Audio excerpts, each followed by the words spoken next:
저와 여러분은 어떠하십니까?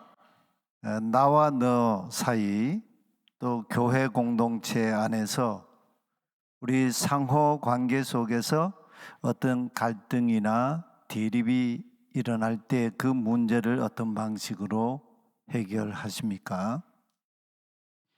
갈등이나 대립이 다툼이 없는 인간관계가 원천적으로 누구와의 관계 속에서도 있을 수가 있을까요? 가장 가깝다는 부부 관계 안에도 얼마나 복잡 미묘한 갈등과 다툼, 대립이 있습니까? 그래서 어떤 경우는 같이 살지 못하고 이혼을 하고 갈라서기도 합니다. 그래서 자식들은 부모가 그렇게 될 때 또 받는 고통은 얼마나 커요. 부모와 자식 관계도 때로는 남남 관계처럼 말이죠. 심지어 부모님이 돌아가셔도 그 장례에도 오지 않는 그런 자녀들도 있어요. 원수지간 같이 되기도 합니다. 천륜이라 그러지 않습니까? 늘 그렇게만 좋게 보이던 관계 안에도 사사로운 선익의 문제가 얽히고 이해관계가 얽히면 그 관계가 언제 그랬다는 식으로 원수지간이 되거나 얼굴을 붉힙니다. 이게 세상의 방식이에요. 로마 교회 공동체 안에도 로마 사람 출신 그리스도인들과 유대인 출신 그리스도인들 사이에 신앙의 양태가 너무나 좀 이질적이어서요. 한쪽은 절기를 지키고 의식을 행하고 먹고 마시는 문제에 대해서 자유하지 못하고 그런가 하면 또 이쪽은 그런 거 지키지도 않고 거리낌 없이 먹기도 하고 마시기도 하고 이러니까 서로 화합하지 못한 채 갈등이 불거지는 거예요. 그러면서 형제자매를 비난하고 정죄했습니다. 뭐라고요? 믿음 없는 자들이라고. 아니 예수 믿으면서도 아직도 그런 규칙에 얽매여서 그렇게 살아가느냐 이렇게 말이죠. 그러면서 자기들은 믿음 강한 자라고요. 이런 갈등, 이런 다툼 가만 들여다보면요. 정말로 치졸하고 정말 하찮은 거예요. 로마서를 통해서 바울이 지금 그 얘기를 하고 있거든요. 로마 교회 안에 이런 문제가 내재되어 있었고 이 문제가 교회 공동체 안에 실제적인 그런 문제였는데 오늘 로마서 15장 4절에서 13절 이 말씀은 그런 갈등을 넘어서는 우주적인 답이 드러나고 있어요.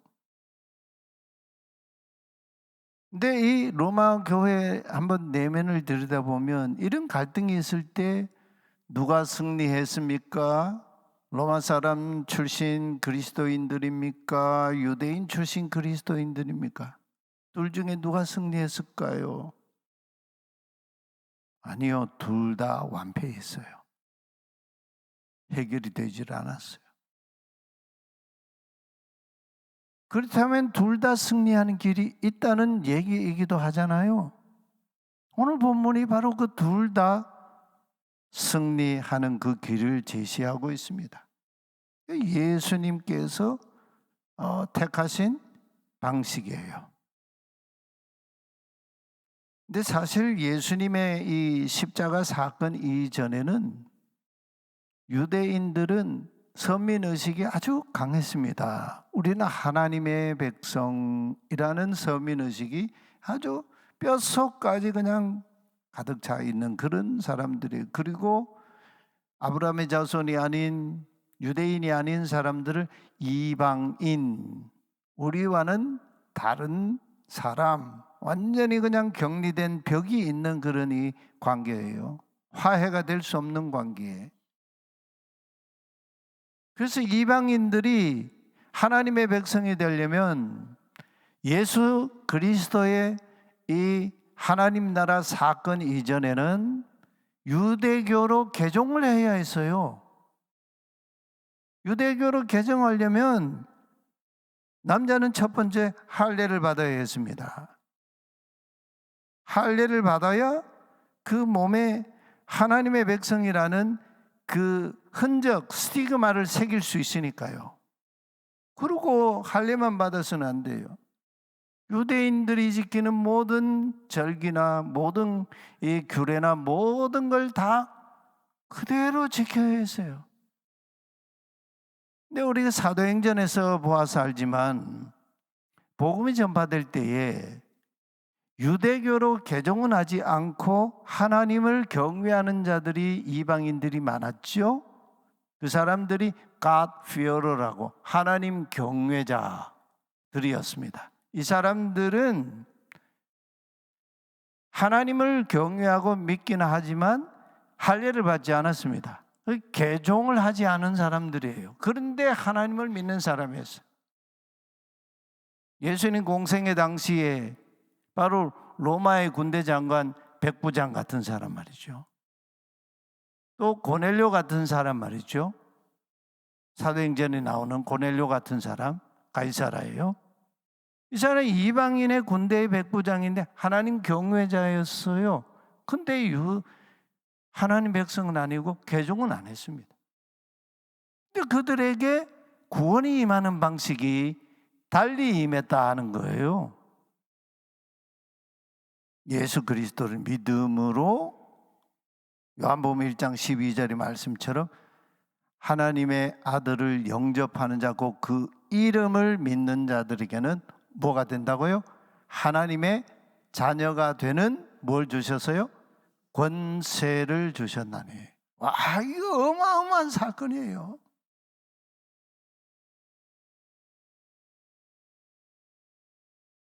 오늘 바울이 로마 교회 안에는 이 갈등 문제를 두고 이걸 해결하는 방도를 이제 제시하면서 예수 그리스도께서 우리의 믿음의 주가 되신 예수 그리스도께서 구약 성경을 어떻게 대하셨는가를 소개하고 있어요. 왜 바울이 로마 교회 공동체 안에는 이 갈등의 문제를 두고 이 대목에서 예수님께서 구약 성경을 어떻게 대하셨는지를 언급하는 것일까요? 이유가 있지 않겠어요? 로마 교회 안에 일어난 갈등 문제는 바로 구약 성경에 나오는 할례 문제나 정결법, 음식 관련 문제나 절기 문제, 날의 문제에 대하여 벌어진 갈등이기 때문이었어요. 바울은 여기서 시편 69편에 다윗의 시편 이 고백과 탄식, 하나님을 향한 그 기도의 기조 속에서 예수 그리스도 사건을 해석하고 있어요. 메시아가 어떻게 행하셨는가? 이 조상 다윗이라고 하는 인물을 통해서 제시를 메시아의 방식을 제시하고 있어요. 메시아라고 할지라도 예수님이라 할지라도 자기 자신을 기쁘게 하지 아니하셨다. 여러분, 예수님은요 창조주이시고 만물의 근원이시고 모든 세상의 주와 그리스도이신데, 그러신 예수님 메시아 그리스도이신 그분도 자기를 기쁘게 하지 아니하고 그 대신에 사람들이 이스라엘이 하나님께 퍼붓는 모욕을 스스로 담당하셔야 했다, 이렇게 바울이 증언합니다. 빌립보서 2장에도 바울은 그걸 아주 강조해서 축약적으로 그리스도 찬가로 노래하고 있잖아요. 그는 근본 하나님의 본체이시나 하나님과 동등됨을 취할 것으로 여기지 아니하시고 오히려 자기를 비워 종의 형체를 가지사 사람들과 같이 되셨고 사람의 모양 그대로 나타나셔서 자기를 낮추시고 죽기까지 복종하셨으니 곧 십자가에 죽으심이라. 이게 예수 그리스도의 방식이에요. 하나님 나라 방식이라는 거죠. 복음의 방식이라는 거죠. 고린도 교회에 보낸 편지에서도 8장 9절에서 우리 주 예수 그리스도의 은혜를 너희가 알거니와 부요하시니로서 너희를 즉 우리를 위하여 가난하게 되심은 그의 가난함으로 말미암아 너희를 부요하게 하려 하심이라. 여기 부요함이란 거는 뭐 물질의 어떤 부요함 이런 차원이 아니지요. 이 부요하심이라고 하는 거는 로마서의 맥락에서 우리가 읽어가면 로마서 8장에도 나오지만 예수 그리스도는 하나님 나라의 상속자이셔요. 하나님 나라의 주권자시라는 거예요. 그 하나님 나라 상속자인 예수 그리스도와 함께 8장에서 이미 선언했어요. 그리스도와 함께 우리도 하나님 나라를 공동 상속자로 상속하는 자가 되었다. 엄청나잖아요. 하나님 나라를 상속하는 자가 됐다. 이럴 때 예수님은 하나님의 구원 계획에 순종하기 위해서 본래 자기 자신의 권리, 영광, 본체이셨던 그것을 스스로 비우시고 낮추셔서 사람의 모양으로 이 땅에 인카네이션, 성육신하셔서 마지막에는 그 육체를 우리를 위한 대속물로 십자가에 죽기까지 복종하셨다는 거예요. 바울은 바로 이런 예수님을 로마 교회 공동체 안에서 믿음이 강한 부류였던 로마 출신 그리스도인들에게 그들의 삶의 신앙의 원리로 다시 제시하고 있습니다. 이런 기본 원리 원칙 하에서 이제 바울은 대결론을 향해 큰 걸음을 이렇게 막 내딛고 있어요. 로마서 15장 오늘 이 본문의 말씀은요, 너무너무 웅장한 우주적인 말씀이에요. 그 결론이 뭘까요? 자잘한 문제로 사사로운 이익의 문제로 갈등하고 싸울 그런 문제가 아니라 메시아 예수 그리스도의 우주적인 통치 아래에서 나와 너, 우리 상호관계, 남편과 아내의 관계, 이 에베소 5장에서도 쭉 나오잖아요. 교회와 그리스도의 관계를 남편과 아내의 관계로 비유하며 깊이 다루고 있잖아요. 부모와 자식 관계 6장에 나오지요. 다양한 성도 각 사람의 관계에 궁극적인 대결론이 무엇일까? 우리 관계의 결론이 무엇일까?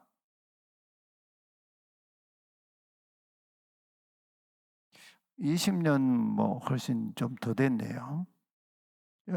선교 때문에 러시아를 좀 자주 다녔었어요.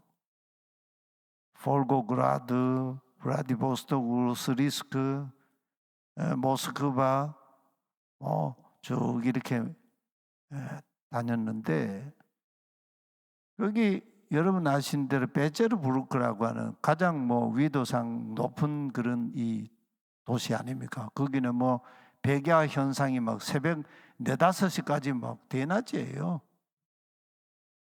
밤에도 그냥 대낮 같다고요. 거기에 아르미타주 박물관, 유명한 박물관이 있는데 제가 박물관 이렇게 큰 세계 박물관들 다녀봤지만요, 거기만큼 그런 작품이 많은 이 박물관 처음 봤어요. 거기에 대표적인 이 작품들 중에 모자익 박물 그 작품들이 많아요. 어마어마한 그 꽃병 그런 이 모자익 작품도 있고 테이블 작품도 있고 다양한 작품들이 있는데 그 코너에 이렇게 가니까 이렇게 가면서 보니까 완벽한 하나의 작품이에요. 근데요, 가까이 가서 들여다보니까 놀라웠어요. 그 모자이크 작품들의 이 모자이크는 뭐 수천 수만 개의 크고 작은 다양한 조각들이 모여가지고 하나의 조화로운 작품을 만들잖아요. 크기도 다 달라요. 어떤 거는 작고 어떤 거는 크고 어떤 거는 세모나고 어떤 거는 네모나고 어떤 거는 뭐 오각형 비슷하고 색깔도 다 달라요. 근데 그런 것들이 천연 돌 색깔들이 다 다르고 모양 다르고 크기 다른 그런 돌들이 모여가지고 완벽한 하나의 작품을 이루고 있어요. 그럴 때 이 대작품을 이룰 때 그 모자이크 작품에 사용된 조각 하나하나가 화조화를 이룰 때 의미가 있고 가치가 있는 거 아니에요.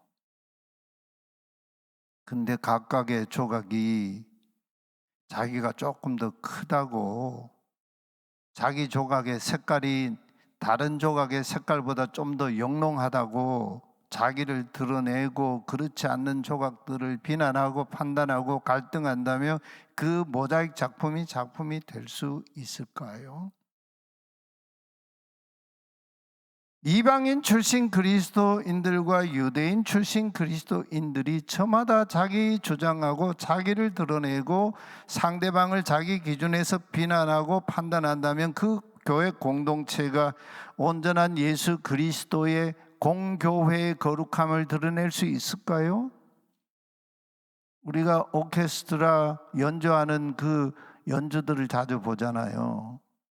거기에 보면 구성하는 악기들이 얼마나 다양합니까? 피아노도 있고 현악기도 있고 타악기도 있고 저 베를린 베를린 그 홀에서요. 베를린 필하모니가 그 연주하는 그 연주회 갔는데 돈을 엄청 많이 내고 갔어요. 그 홀도 기가 차지만요. 거기서 타악기가 주선율로 나오는 그 연주하는 부분이 있었는데 그 타악기 하나하나의 음이요. 얼마나 환상적인지 우린 타악기 하면 막 쿵쾅쾅쾅쾅쾅 이런 이미지잖아요. 그거 아니에요. 제가 그냥 완전히 감동 먹었어요. 엄청나요. 타악기 없으면 안 돼요. 현악기 없으면 안 돼요. 목관악기, 금관악기 서로 작곡자의 그 작품을 위해서 각각이기도 하지만 그 작품 속에서 그 모든 음들이 정확한 시간에 정확한 음량에 정확한 자기 음을 낼 때에 오케스트라가 연주가 되는 거죠. 지금 로마서 15장 7절에서 13절이 바로 오케스트라 교향곡 연주와 같은 대영광성과 같습니다. 먼저 6절에서 예수님은 한 마음과 한 입으로 하나님 곧 우리 주 예수 그리스도의 아버지께 영광을 돌리게 하려 하노라 그랬습니다. 예수님도 철저하게 하나님 아버지께 영광을 돌리게 하려 하노라. 이게 예수님의 이 땅에 오신 하나님 나라 사역의 목적이었습니다. 요한복음 17장에 보면 예수님이 그 제자들과 마지막 만찬을 드시고 그 겟세마네 그 기도에 나아가시기 전에 그 대제사장전 기도를 하잖아요. 거기서 예수님이 이런 말, 아버지께서 내게 하라고 하신 그 일을 이루어 내가 아버지를 세상에서 영화롭게 하였나이다. 이 예수님의 대제사장 기도의 대선언이었어요. 아버지께서 하라고 하신 그 일을 내가 이루어서 아버지를 이 세상에서 영화롭게 했습니다. 오늘 본문 7절에 보면 그러므로 그리스도께서 우리를, 여기 우리는 누구입니까? 로마 출신 성도들과 유대인 출신 성도. 우리 정릉교회는요, 오래된 교인, 그런 지방 가문이 있고 금방 이제 뭐 온 교인들, 그런 성도들이 있어요. 이게 안에 이게 화합이 잘 돼야 되지 않겠어요? 우리 교회 벽이 높습니까? 벽이 없습니까?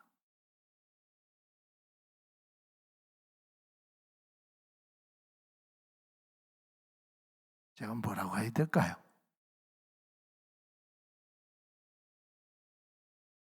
새로운 교인들이 교회 와서 이렇게 좀 같이 어울리고 하려고 할 때, 좀 이게 벽이 좀 없어야 된다. 새가족부가 새가족 새교우들을 막 이렇게 환영하고 하잖아요. 우리 교회 전부가 다 그 마음이 돼야 돼요. 근데 벽이 너무 커요. 어느 교회라고 뭐 그런 게 없겠어요? 내가 바로 벽이다. 그 생각을 해본 적 있으세요? 이방인 출신 성도, 유대인 출신 성도를 하나님께 영광을 돌리게 하시기 위해서 예수님은 다 그들을 받으셨다는 거예요. 누구 안에서요? 그리스도 안에서. 성령님을 통해서.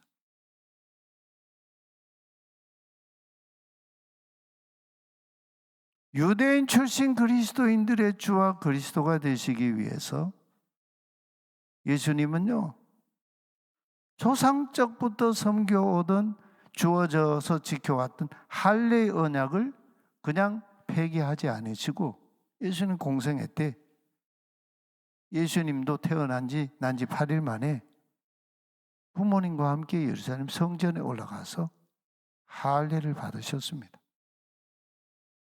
왜 예수님이 할례를 받으셔요? 할례 받을 필요도 없는데. 그리고 할례 받으시면서 이름을 예수라 했습니다. 자기 백성을 그들의 죄에서 구원하실 자다. 이렇게 하심은 왜 예수님이 할례를 받으셨을까요? 사도행전 16장이지요. 바울도 루스드라에서 아버지는 헬라인이고 어머니는 유대인인 디모데에게 할례를 행했습니다. 로마서에서 우리가 보듯이 바울은 할례파가 아니지 않습니까? 육신의 할례가 진짜 할례가 아니요, 이면적인 할례가 진짜 할례다, 그런 얘기하죠. 마음 가죽을 베라, 이런 얘기를 하잖아요. 할례파가 아닌데도 디모데에게 할례를 행했어요. 왜냐하면 디모데가 유대인인 걸 아는 유대인들이 저 할례도 안 받은 저 친구 하고 다니냐고, 그렇게 복음을 전하냐고 이럴 거 아니에요. 그래서 디모데가 할례를 행했어요. 예수님이 왜 할례를 받으셨느냐? 그것은 하나님께서 할례의 언약을 아브라함 때부터 조상들에게 주셨어요. 몸에 새긴 언약으로요.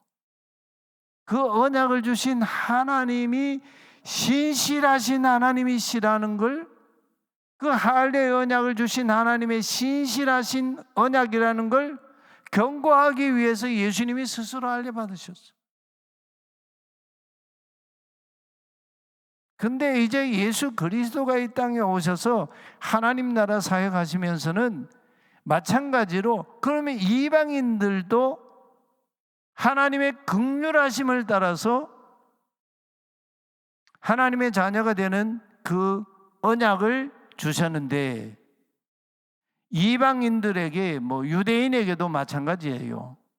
궁극적으로는 유대인이나 이방인이나 남자나 여자나 종이나 자유인이나 그리스도 안에서 다 하나다. 차별이 없다는 거죠. 궁극적으로는요. 근데 그러기 위해서 이방인들에게 하나님의 긍휼하심을 따라서 그들에게 하나님의 백성, 하나님의 자녀 되게 하시는 그 언약으로 주신 복음이 뭡니까? 하나님의 아들이신 예수 그리스도 그분 자신이 친히 골고다 언덕 위에 세워진 십자가에 달리셔서 열방들 온 인류를 위한 하나님께 바치는 대속물로 유월절 어린 양 희생양으로 완벽한 희생양으로 단번에 자신을 들이신 그 언약 사건 속에서 모든 열방을 하나님의 백성 자녀 삼으시는 새로운 언약을 세우셨다는 거예요.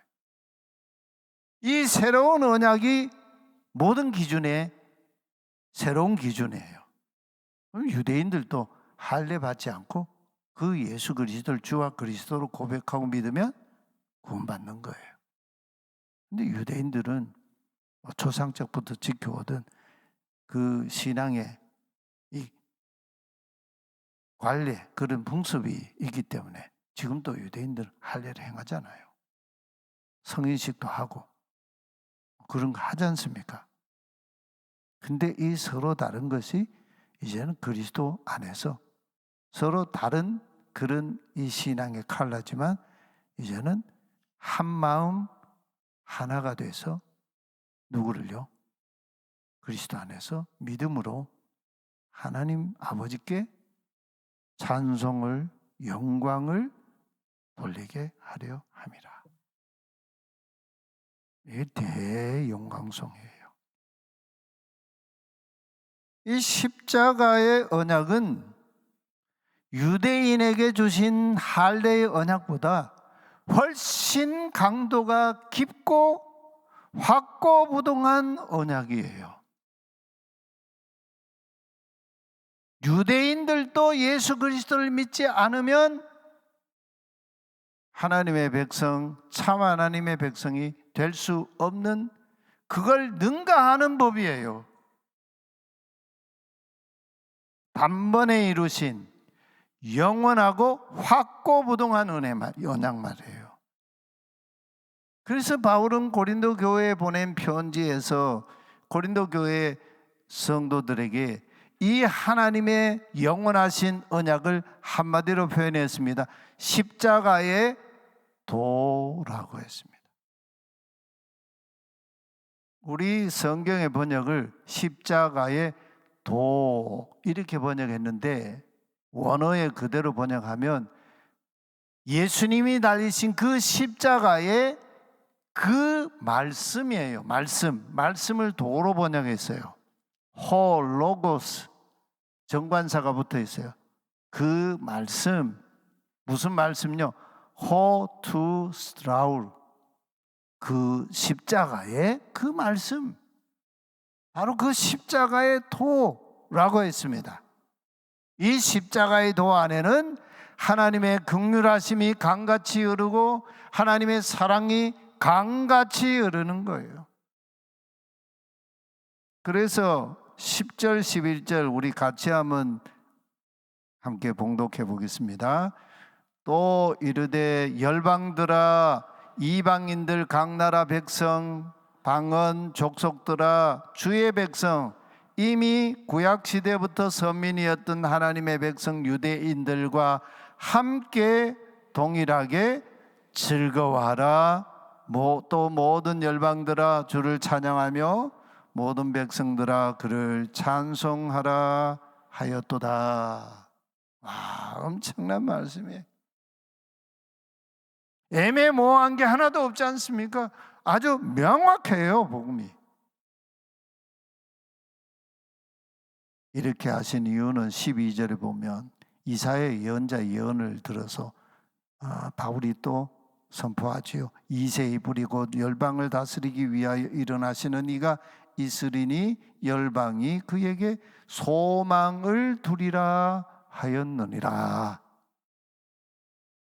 오늘 저와 여러분 각각 믿음의 연조도 다르고 믿음의 분량도 다르고 믿음의 그 처해 있는 상황이 다 다르지만요, 믿음이 강한 분도 있고 믿음이 약한 분도 있어요.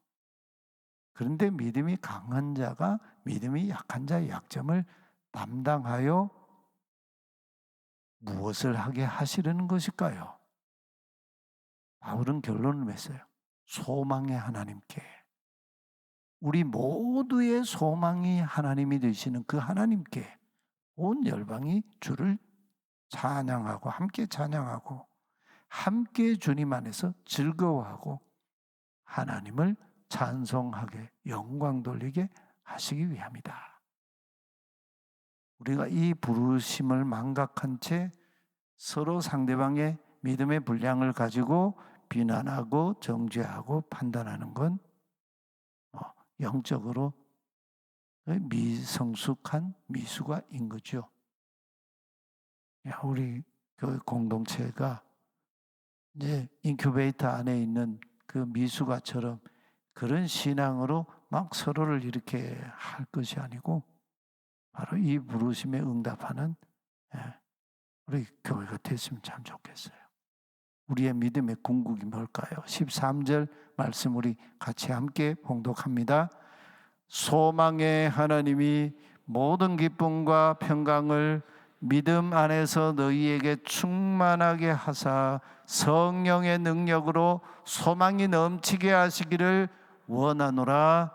아멘. 믿음의 궁극은 자기 의를 주장하는 데 있지 않습니다. 도리어 나와 너 유대인과 이방인 모두 다 남자든 여자든 자유인이든 노예든 소망의 하나님께 찬양하고 영광을 돌리는 데 있습니다. 더 나아가 믿음의 완성은 바울이 고린도전서 13장에 가면 얘기하고 사도 요한이 요한서신에서 사랑에 대한 이 이야기를 계속하잖아요.